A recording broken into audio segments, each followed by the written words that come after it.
ব্যবহারে ভালোবাসা বোঝা যায়।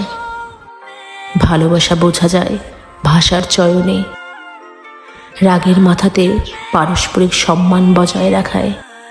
ভালোবাসা বোঝা যায় ছোট ছোট বিষয়ের প্রতি মনোযোগ প্রদানে, যত্নে, খেয়াল রাখায়। ভালোবাসা বোঝা যায় জড়িয়ে ধরার ধরনে। দেখা হলে চোখের ভেতর আনন্দের তীর তীরে নদী বয়ে যাওয়া, ঝড় জল বিপদে পাশে থেকে যাওয়ায়।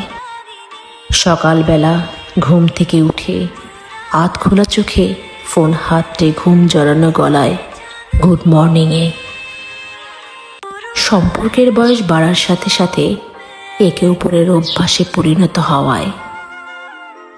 ভালোবাসা বড্ড অদ্ভুত জিনিস, না থাকলে বলেও বোঝানো যায় না, আর থাকলে বলার প্রয়োজনই পড়ে না।